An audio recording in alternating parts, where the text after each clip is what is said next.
All right, everyone, we'll get started here momentarily. Just wanted to bring to your attention who's going to see some wintry weather tonight. We don't have a storm ready alert day or anything like that, but we do have winter weather advisories in effect for several counties here in mid-Michigan. So wanted to detail that, show you who will have only rain and who will see some sleet and some freezing rain and maybe even some snowfall to go along with that sleet. So we're going to jump right into it. We have that winter weather advisory across our northern counties and communities. This includes Clare, Gladwin, Aranac, as well as Roscommon, Ogemaw, and Iosco counties. This is going to be at least these southern three counties. That is until 1 p.m. As you go further to the north, this is going to be until 7 p.m. tomorrow. So the further north that you live, the more likely you are to have this ice, sleet, and snow lingering later on in the day, as opposed to further on off to the south. Now, if you're not under a winter weather advisory, doesn't mean you couldn't experience some ice. Now, it's going to be only a glaze, and that would be more so in towards Isabella, Midland, Bay counties, maybe parts of interior portions, or maybe even the lakeshore, because we do have some pretty cold water temperatures here thanks to Lake Huron and the Saginaw Bay. So parts of the thumb, if you are at least at or below freezing, you could also have some of that freezing rain occur and maybe a glaze of ice. We're, of course, keeping a very close eye on these temperatures right now. As of right now, the only spots that are below freezing, as we mentioned, right here into the thumb, through the Saginaw Bay, and then off to the north. Now, these temperatures are expected to moderate a bit overnight. They will get a bit warmer as we roll towards the morning commute.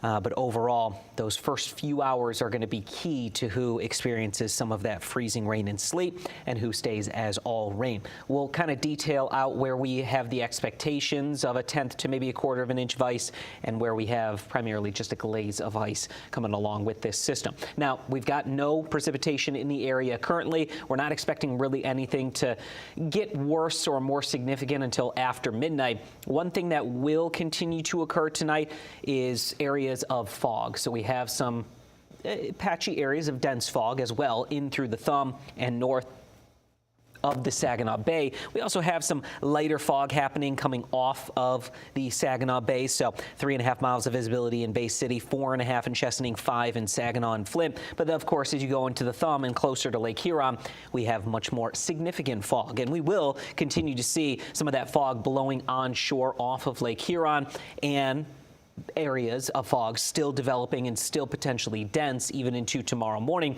But the more likely that you are to have some of that ice and sleet, the less likely you are to see some of that dense fog, because it's going to be a bit too cold. We won't really experience that good atmospheric condition. We won't have those ingredients for fog to necessarily be there as you go further to the north. Better opportunity at some of that fog in some of the heavier rain showers to the south. Nonetheless, we've got some fog. We've got rain, freezing rain, sleet, and even some potentially snowy conditions as well.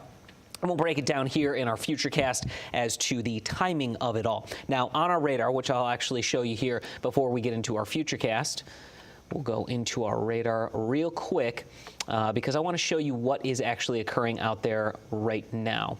So we're going to jump into our radar. A lot of what we are seeing on radar right now isn't actually making it to the ground, but if it is, very light rainfall is occurring here across southwestern mid-Michigan.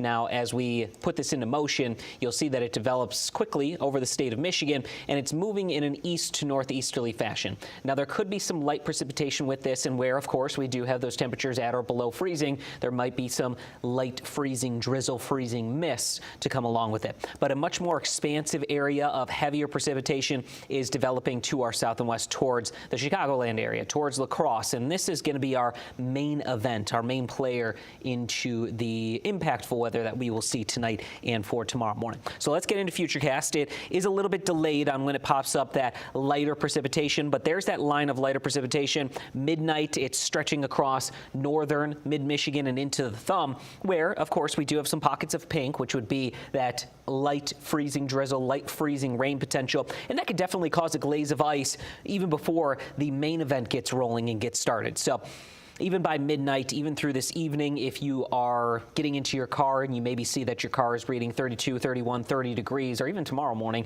just know there's probably going to be some slick, maybe icy conditions developing. If it looks wet and your car thermometer says 32 degrees or colder, just know that there's probably some slick conditions, some ice out there that you need to be wary of.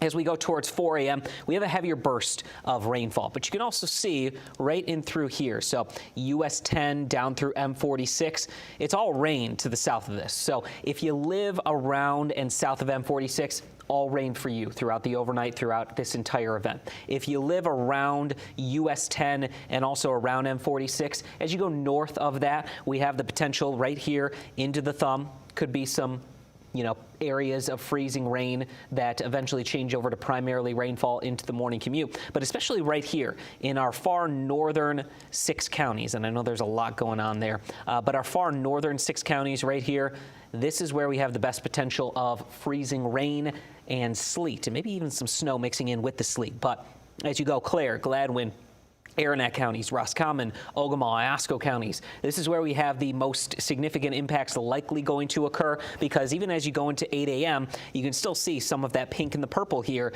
north of US 10. If you live north of US 10, you have the best opportunity of impacts from this wintry weather, but also check out some of this heavier rain that's occurring right here. There could be some thunder, there could be some lightning occurring with this as this rolls on off to the east. So a very dynamic, impactful system. Even if you don't experience any of the ice and sleet, you'll still deal with heavier downpours during the morning commute. Some thunder and lightning could slow things down, some areas of dense fog. So all of us will be impacted by this system. It's just a few of us will be impacted in a different way than others. And you can even see that 8 a.m. Models still indicate a layer of some temperatures right around freezing here into parts of Huron and also Sanilac County. So I would say that if you live in Huron, Sanilac, Tuscola counties, as well as Midland into, I would say, Isabella, Midland, Bay counties, you could have a glaze of ice on the ground and out there to start the day tomorrow. Then temperatures are warm and it really won't impact you after the morning commute. Afternoon and evening will get above freezing, and that should start to thaw us out and melt any of that freezing rain. It's right here through Clare, Gladwin, Aranac counties that we're expecting about a glaze to 1/10 of an inch. Then as we go into our far northern communities, we've got that opportunity of the 1/10 to 1/4 of an inch of ice right here through Roscommon, Ogemaw, Iosco counties as well. So, and I'm going to jump in and see if there's any comments. But again, it really depends on where you live. So if you live in the thumb, if you live in parts of Tuscola, as well as Sanilac, Huron County, you may encounter a light glaze of ice tomorrow morning. Just be wary of what your car thermometer says. That's going to be your best indication on what the conditions may be as you venture outside tomorrow morning. The better opportunity of a 1/10 of an inch of ice will be right here around Clare, Gladwin, Aranac counties, and then maybe 1/4 of an inch of ice to go along with some sleet and some snow. So our major impacts going to be right up here, M55, Roscommon, Ogemaw, Iosco counties, because you're really not going to get anywhere above freezing throughout this entire event. So you'll be below freezing to at freezing even when this precipitation is expected to end. By lunchtime, we still have some of that ice, sleet, and snow ongoing towards M55. The rest of us kind of changing over to some rain. If we do still have that layer of freezing temperatures here into the thumb, we may have to bump those indications up to about a 1/10 of an inch of ice potentially. But as of right now, models are indicating that it is going to warm up here just to the north of US 10 into the thumb. Everyone south of that line is going to be above freezing by this point in time into the afternoon. And then as we go into the evening hours, there may still be some lingering drizzle in those cloudier skies, but overall we will dry things out for the afternoon and evening, and we will see those temperatures getting above the freezing mark for the majority of us. It's not going to be for everyone, but the majority of us will likely have those temperatures back above freezing. Then Wednesday night into Thursday morning, we've got areas of fog once again developing, so we'll have to watch that and see how much of an impact it is going to be for the morning commute on Thursday. This is the Futurecast snow and sleet potential. So it's really going to be Roscommon, Ogama, Iosco counties, Roscommon into Houghton Lake, West Branch, Oscoda. You have the potential of about an inch, maybe a little bit more, maybe a little bit less of some snow and sleet. The further north that you go, the better potential you have. So especially as you get closer to Alpena, as you get closer to Gaylord, we will have higher snow and sleet accumulation numbers. Then as we jump into our ice, you can see that glaze of ice right here. You know, it may be more of a glaze, maybe a 0.01 into Mount Pleasant, but right here through Isabella, Midland, Bay counties, as well as portions of the Thumb right here, you know, we could have that glaze of ice, as I was mentioning. Then as you go into our second row of counties before we get to M55, a glaze to 1/10 of an inch of ice from Clare to Gladwin to Eau Gray. And then you go further to the north towards M55, you get even heavier amounts of that ice, and that would be 1/10 to 1/4 of an inch of ice here with some of that sleet and snow as well. Now, when we get 1/4 of an inch of ice and we have the potential of some of these wind gusts 25 to 35 miles per hour, there could definitely be some power outages, especially in Roscommon, Ogama, and Iosco counties. Less so as you go further to the south, but you know, if those ice accumulation numbers overachieve, you know, you may get some isolated power outages there. But the best potential of power outages because of the ice and even some stronger winds up here will be across northern mid-Michigan. Then as you go further to the south, less ice, less wind, but some 25, 35 mile per hour gusts are a possibility across our entire area. Then as we go through the rest of the 7-day forecast, and I know it's just threw a lot at you, that's really just going to be tonight, tomorrow morning. As we go into our Thursday, we may have some rain returning late Thursday, so that's why we've got a 20% chance of precipitation. But then it's partly sunny, breezy through the next 3 days. The windiest conditions going to be tomorrow. And also as we go towards our Friday, and then as we go into the weekend, early next week, those temperatures are really going to start to fall, really start to creep back down into more of a wintry setting as opposed to the 50s and 40s that we have for the rest of this work week. So, you know, it's something that we knew was going to come back after this nice, long, warm stretch, mild stretch for the middle of February.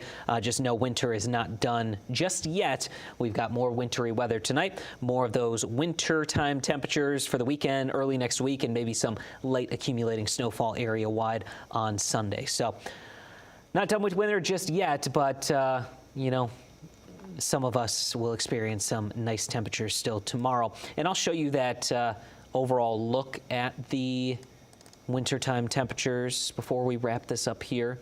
I'm going to have to wrap this up in a minute or so. But you can see that with these temperatures, it's a pretty wide spread of these conditions. Middle 30s towards M55 for the high temperatures, upper 30s to low 40s into the Thumb, as well as into our central communities. Then as you go towards Interstate 69, we'll get into the 50s. So a wide range and spread of those conditions temperature-wise tomorrow.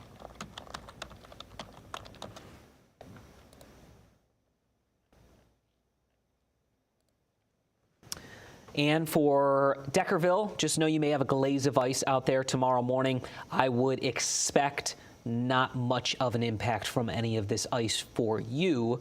But again, just make sure you're keeping an eye on the temperature before you leave, and you know, the temperature of your car as well. Your car is going to give you a good indication on if you may encounter some slick spots, but definitely some heavy rain, some thunder and lightning for you in Deckerville into the morning commute. And you know, it will be breezy and very rainy, some pretty heavy rain, some low visibility and some fog as well there. So that's going to wrap it up for me, guys. If you are under a winter weather advisory, just know you will likely have some ice impacting things for the morning and even into the evening potentially in spots. But if you live in Roscommon, Ogama, Iosco counties, you're going to be most impacted from this system, trailing off to very little to limited impacts further to the south, where we will have warmer temperatures and mainly just some rainfall. That's going to wrap it up for me. As always, I appreciate you joining me on Facebook and YouTube. Just a quick live here. And as we go through the rest of the week into the weekend, if anything else will be impactful to us, just know we'll have you updated here on social and on air.